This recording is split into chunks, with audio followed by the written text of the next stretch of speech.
La RDC regorge un potentiel énorme en termes agricoles. La RDC est un pays particulier, 80 millions de terres arables, donc c'est un potentiel que Cocoï pense que nous pouvons au niveau de ce pays qui déjà historiquement avec la Belgique était l'un des grands fournisseurs, le grenier de l'Afrique et du monde. La RDC peut recouvrer ses lettres de noblesse et revenir dans l'échiquier mondial. Je me nomme Willy Kanyinda Kadima. Je suis directeur de développement de Cocoï. Alors, Cocoï, c'est une société qui œuvre dans l'industrie du café. Et nous avons commencé cette aventure de café depuis près de 3 ans maintenant. Et nous cheminons aujourd'hui dans le Congo central. Pour la petite histoire, nous avons commencé au niveau de Bukavu, dans l'est du pays, où nous avons commencé avec l'arabica. Aujourd'hui, nous nous concentrons sur une variété particulière qui s'appelle le petit Kouilou et qui pousse uniquement dans la forêt du Mayombe. Ce café a des vertus particulières.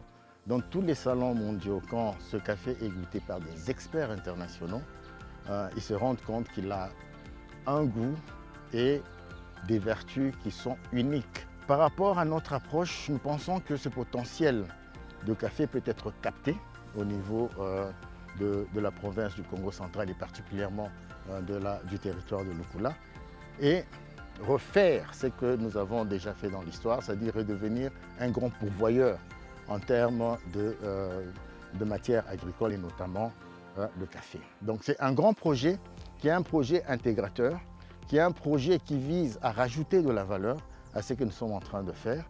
Et c'est dans ce cadre-là que nous cheminons avec le soutien du projet ITC Akram pour revitaliser le secteur du café ici dans le territoire de Lukula.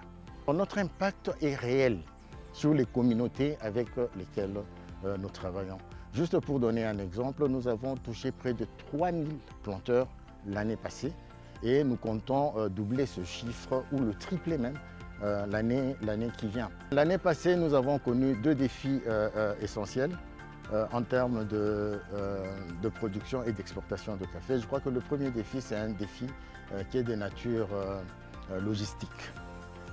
Vu l'état de route des dessertes agricoles, c'est un challenge réel que de sortir les produits des champs pour les amener dans les lieux de traitement. Tout est challenge. Sécher le café, juste avoir des séchoirs, est un gros problème pour nos agriculteurs. Nous avons un grand rêve. Cocoï comme société, Cocoï comme entité, rêve grand, rêve d'une société intégrée, une société où le café de Lukula va jouer un rôle important au niveau économique de la République, au niveau africain et même au niveau mondial.